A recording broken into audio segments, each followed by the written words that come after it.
Time of year for us, we're so proud of our seniors. Asia Bishop, Jennifer O'Neill, Bria Goss, and Jalea Sidney will all graduate on Saturday, and just the absolute top of the mountain as far as an accomplishment for those young women. And Jen and Asia are the first in their family to complete a 4-year degree, and Bria and Jalea have really worked hard and improved as students. All 4 of them have really improved in the classroom, and so it's exciting. It's for our program to send another group of young women out into the world that I believe have a great opportunity for success. Jalea is working toward returning for graduate school here at Kentucky next year. Bria, Jen, and Asia are all going to pursue a professional career and have agents and are working toward their professional opportunities in basketball. So it'll be a proud day on Saturday, and we're really excited for them and real proud of them for what they've accomplished as students here at Kentucky, and we wish them all the best, and we'll be excited to see what they do going forward. Our current players, we are finishing up finals. Those end on Friday, and a large majority of our players will be headed home for about a month break. We'll come back to Lexington June the 10th for summer workouts and summer school. So they are trying to finish up strong. We have a 4th straight semester of a team GPA of 3.0 in our sights, so we're bearing down this week and hoping that we get that accomplished. So that is happening. Also, we're excited for Alexis Jennings and our signee Batuli Kamara have both been invited to USA Basketball U19 trials out in Colorado. So they will go May 14th through 17th. They'll be there and hopefully make that team, and that'll be a great experience for them. The trials themselves will be a great experience, so we're excited about that for them. So some good stuff happening for our current players. One of our players, as you all heard or reported last week, Michaela Epps, had some transgressions surrounding alcohol in Marion County last week. It was reported back in April when the incident happened. And so that was very unfortunate for our program. It did not reflect well on our program and didn't reflect well on Michaela. And she feels really badly about that. And so we have suspended Michaela from the team. She'll have to hit some very strenuous and strict guidelines. She'll have to meet guidelines to be reinstated to the team, and it is up to her now to make that happen. And so I think Michaela has a very good heart. Her decision-making is questionable right now, and so it's my job as someone important in her life and someone who loves her and cares about her and has great concern for her well-being and her future to now give her the structure and the discipline she needs so she can become a great decision maker and not make decisions like the decisions she made back in April. So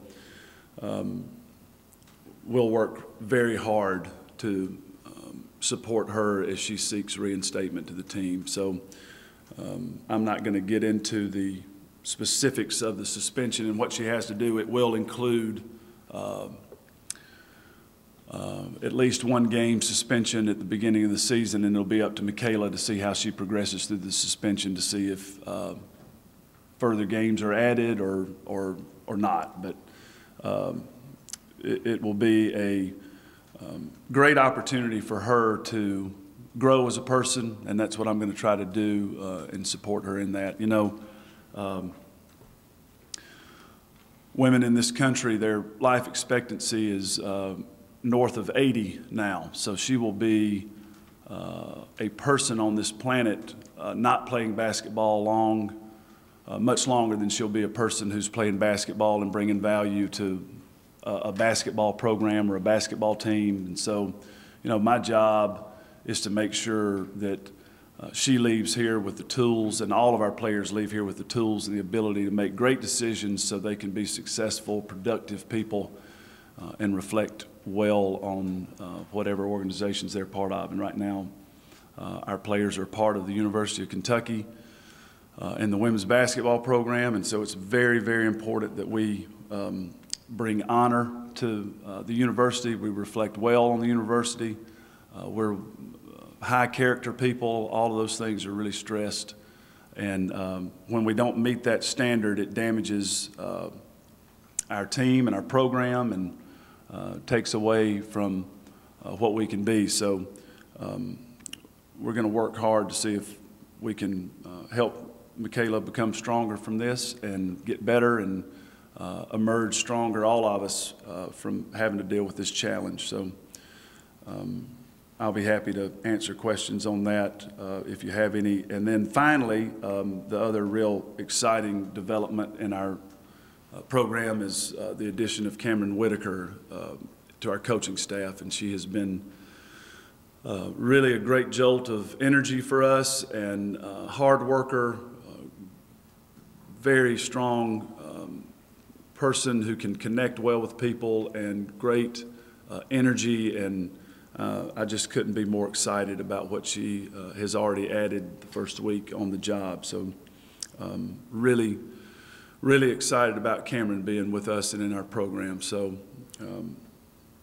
this is like I said, a busy time of year, and we are looking forward to the future, and going to try to finish the semester strong here, and we'll look forward to getting together in June and forming the 2015-16 version of the Wildcats. So I'll be glad to answer any questions.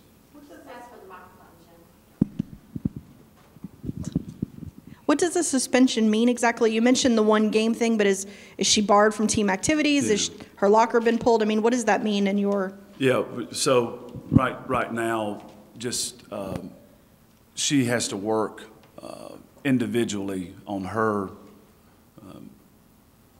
decision making and her strength in that area, and so she won't be involved in any team activities for as long as that takes for us to try to get her. And so I've got a plan on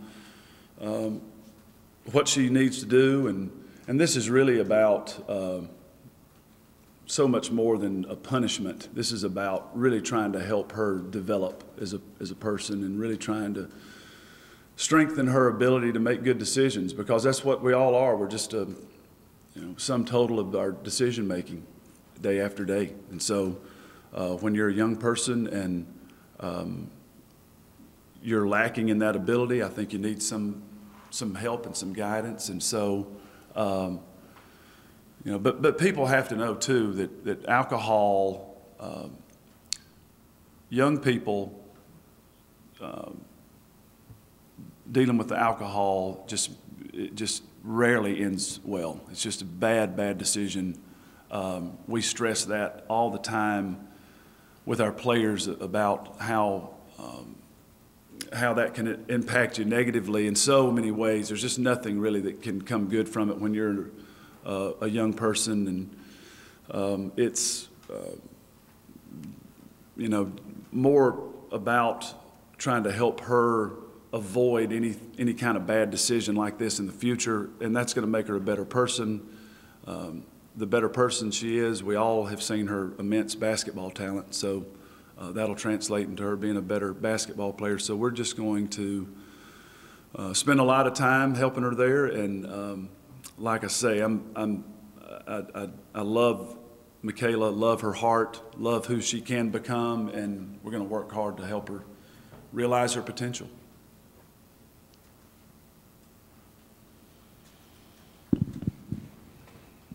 Where is Janae Thompson with her progress, and where do you see her in June, I guess, when they come back? Yeah, she was released, I think, 2 Wednesdays ago. Is today Wednesday? So I think 2 weeks ago she was released to, start the process of where the bone's healed. You know, the doctor's really happy with how she looks and how that all looks. And so the plan is she will progress slowly back to full speed, and we don't have a specific timetable on that.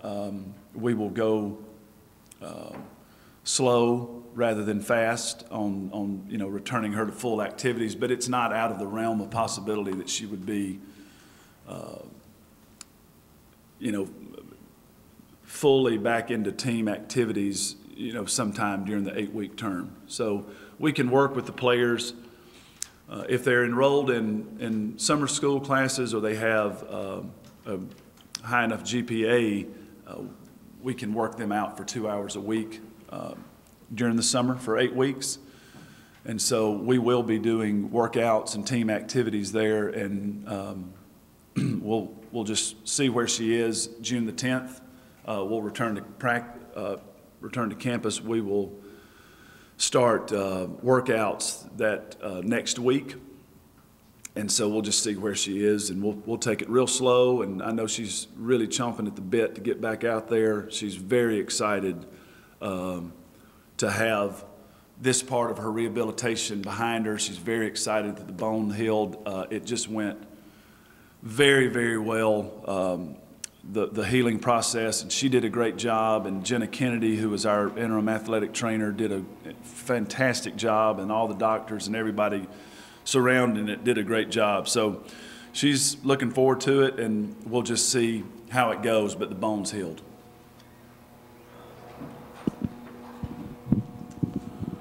Your roster returning, and then the 4 players that you've signed doesn't get you to the 15 number. I was wondering if you were planning to add any more to this class, or if that was a consideration. It's a consideration, and I can't comment specifically on that, but it's possible that we could add another player, and I'm really excited about this roster and who we have currently, and obviously, if we were to add somebody, we'd be excited about the prospect of adding someone who we would love to be on our team. So no matter where we land, if nothing changes, we have a very exciting roster, and if we can improve it over the next few weeks or in the coming months, then we will always look to do that. So I think we're going to have a really good, hard-working group to see what we can become next year. Go ahead. In terms of your front court, what are you focusing on when practice starts? I mean, what are you trying to get out of them? Just continued development. I'm so pleased with the progress that our young players made, and I just think it's a real credit to our process and the time and the energy we place on skill development. And those players had an outstanding spring where after the season you're able to go back and do some reflecting, and you're able to go back and look at some tape, and you're able to look at early in the season, and you can just really see the progress that our young post players made, and that's what we will just work hard on this summer. It's a hard-working core of players. They give great effort. Their skills are getting better, and when you have real strong character and real strong work ethic, and God's given you some talent, you can do a whole lot with that. So we'll look to have a great summer with our front court, and adding Batuli is going to help us. She is a real workhorse. I mean, she's just one of the most focused kids I've ever signed, and she is just full of energy and questions that directly relate to her development. She's so interested in that, and so I really like the people and the makeup of the people that we have in our front court, and I think it's going to translate to success on the court. Not that your seniors can't play in the WNBA, but for them or anyone else, what kind of opportunities are there for women, either overseas or elsewhere in this country, to make a lucrative living playing basketball? Well, the WNBA is not a real big league. It doesn't have the number of teams that you have in the NBA, which means the jobs are much more scarce. And it is a very, very competitive league. I think when you are in the WNBA, it increases sometimes your value to make a living abroad. And so I think the veteran players really fight for those jobs, and veterans really kind of make it in that league. And so it's hard. It's a hard league to stay in, to get in initially, and to stay. It's the very top of professional basketball for women. So if you're not in that league, it does not mean you can't make a living abroad. And there's opportunities in so many foreign countries for women to go and play professionally. And we had Samari and Denisha last year played in Spain. Castine Evans played in a professional league in England. So we had some players playing professionally, and it's like any other job. The better you perform, the more you're paid, and there's different levels of professional basketball all throughout the world. And so I think Asia, Jen, and Bria all clearly have opportunities to be professional. And so now it's really up to them. What we've been talking to them about is the two things that they always can control as it relates to being a professional basketball player, and that's their attitude, number one. And we've worked on that for 4 years to strengthen them, because you're going to a foreign country, you're going out of your comfort zone. You have to have a great attitude when you wake up every morning, because it's not going to be the same as the comforts that we have here in America. It's not that it's going to be uncomfortable, but it's just different, and that puts a young woman out of her comfort zone. So she has to learn the food, the culture, the language, and there are a lot of challenges that you meet, that you have to meet to play professionally abroad. So we really try to talk to them about the power of their attitude, and their positive attitude will really see them through, because there's oftentimes a strong desire to come back home to where it is comfortable, and so I was proud of all of our players. They stayed and stuck it out and had good seasons.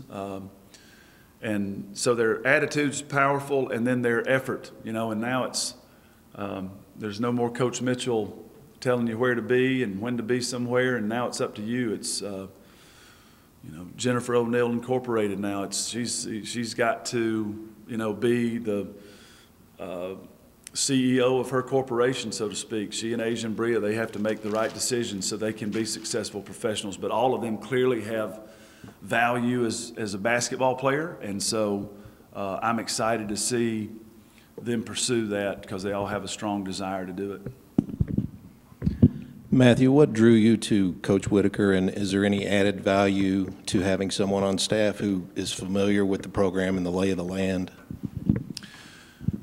Well, what drew me to her was who she is as a person. So I have known her informally for a long time. Just we've being in this industry and seeing her, and have been aware of her for a long time as a player, and now as she has developed as a professional in this industry.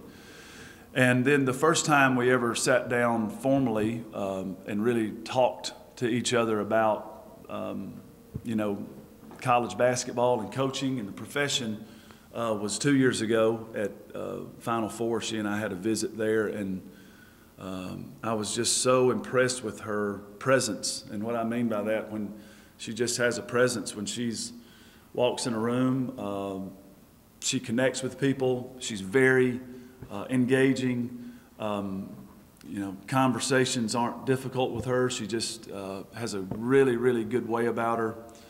And you know, I can remember after that meeting, I went back to my hotel room, and Jenna was with me, and I just told her how much I really liked her just as a person, just being and visiting with her and talking to her. So that's important because it's a people-oriented business, and you know, I have to be able to connect and get along with our staff. They have to understand what the direction is. They have to be an extension of me, and so you know, you're really counting on a person's ability to be able to do that. And you have to be so versatile to be a college basketball coach, and especially at Kentucky, where we are so committed to developing the total person and developing and strengthening your character and teaching you the value of being a principle-based person and not being a person that just acts on impulse, and really having some guiding principles in your life, teaching our players how beneficial making a personal sacrifice for a team can really be in their life, even after they're done playing basketball. The importance of being a person of great preparation. All of those things take someone with that passion for development, not only as a basketball player but as a person. And so I need those kind of people on my staff, and helping me shoulder to shoulder, walking through this challenge of trying to shape young people's lives. And so I just am so confident in her and her passion for that and her ability to do that. So that's number one for me. And then as you see her, and as I've seen her you know, develop as a professional, you can just tell a lot about a person by observing them. Great recruiter, just great feedback from people in the industry, like, well, it's a great hire, from various coaches she's worked with, high school coaches, club coaches, you know, everybody has a really high opinion of her there, and that helps us. But then I got a really up-close view of how well she develops guards, and she is going to have to do the same thing at Kentucky that she put on display with her guards that did real well out there at Memorial Coliseum and hanging 99 points on us. So she obviously can coach basketball pretty well. We all saw that. So I'm just really excited about her as a professional. So it doesn't really matter where she's from. First of all, it's, you know, you can't hire somebody because they're from Lexington or Cynthiana or wherever. You know, you've got to hire a competent professional who can help move the program forward. But I can just tell you, when you connect with a person who has a passion for the university because they're from Kentucky and because they grew up, you know, close to the place, and have that kind of love for the university just because of where they're from, it is, I think, there is some added value, as you asked, there. And then just the response I've gotten from people in town, if I'm at the bank or the grocery store, wherever,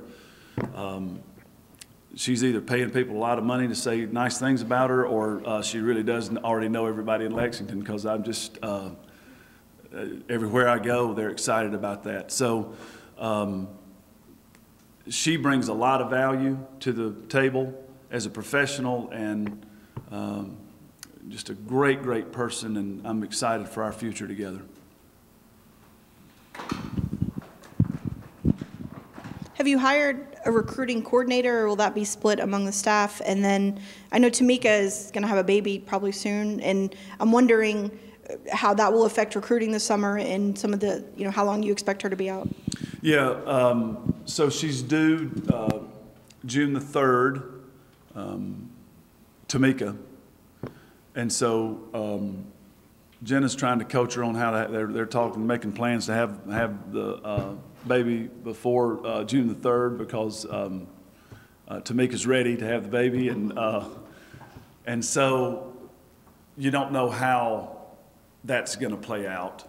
We're prepared to Amy Tilley has taken and passed the recruiting test, so we would, if Tamika's not, I think if Tamika for some reason needs to be with her child, in which, you know, you're looking at that, you know, certainly being the possibility, and we'll give her that option. And just, you know, the most important thing is for her to spend time with her child and get the baby's life off to a great start, and we all know that. So if for any reason she's missing time, we can just activate Amy onto the road and she can go out, observe. It's not a time in July where you can go and make contact with players or go and talk to coaches. You can't have any contact with them while you're out. So it's an evaluation period, and so Amy's very competent and would be able to go out and evaluate players. And so that's how we would make up for any absence that any coach would ever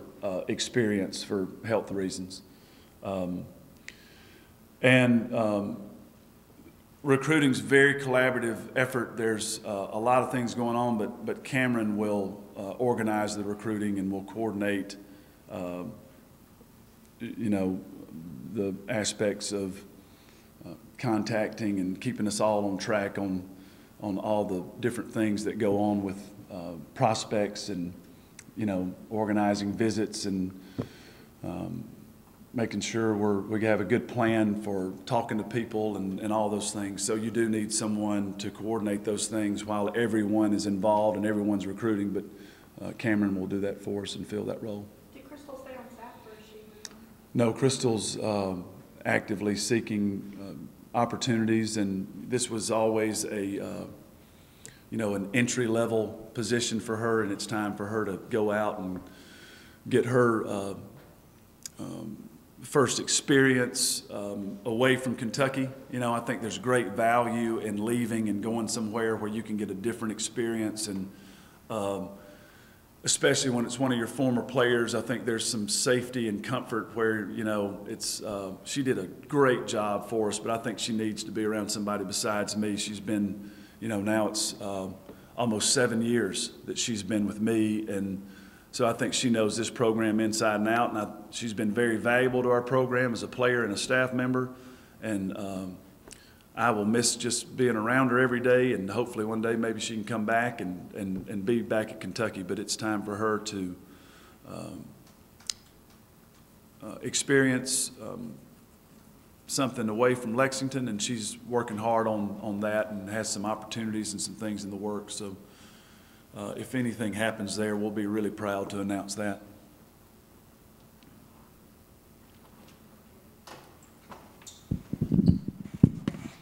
In light of some of the issues, disciplinary issues that you've had to deal with, do you kind of reassess some of your policies and wonder what could I have done differently, and going forward, how, I mean, do you think that's going to make you tougher, or you still kind of take it on a case-by-case basis? No, that's a great question, and I should have covered that, so I'm so glad you answered that. Listen, any time that anything happens in our program, you know, I have to share in that responsibility, and I have to take ultimate responsibility for what goes on in the program. And so you better believe that I've looked at the program and have not looked at, you know, things that kids are doing and putting it all on them and saying, hey, you know, they're the ones that are totally in the wrong. The leadership has to be such that mistakes are going to be made, but what I say all the time, if we become really, really great decision makers, the frequency just gets down to almost non-existent on situations like what Michaela's facing. You know, that is. I am definitely looking at all of our policies, procedures, and going to strengthen them, and I am going to really try to use this situation to strengthen my leadership, everybody's leadership in the organization, the players' leadership ability and ability to make decisions. So I certainly have looked at that and will I believe we will improve from this right here. Because, listen, we can't talk about strength of character. We have to be about strength of character. And it does not mean we will have a program where players don't fail and have failures and make mistakes in judgment and failures in judgment. You know, that I think an element of that will exist, but what we're trying to get to is making sure that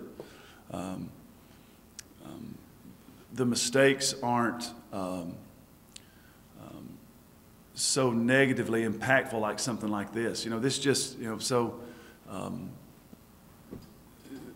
I don't know if there will be any stories. There may be, because you guys do a great job covering our program and all aspects of our program, but there's an element in society, and we experience great publicity from good things that happen in the program, but I think that our players always have to understand that bad decisions, it's not fair, but they weigh more than good decisions. They just weigh more, and as we've all seen, you can make one single decision bad enough that it can knock away everything that you've done. So this is not that kind of situation with Michaela.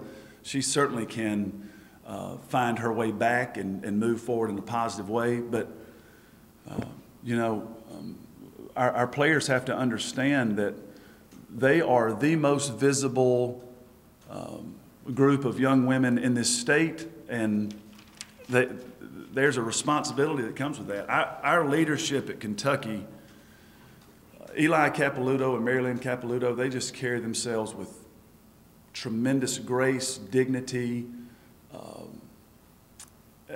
and strength, and they're great examples. And I think our university benefits from that. Mitch, Connie Barnhart are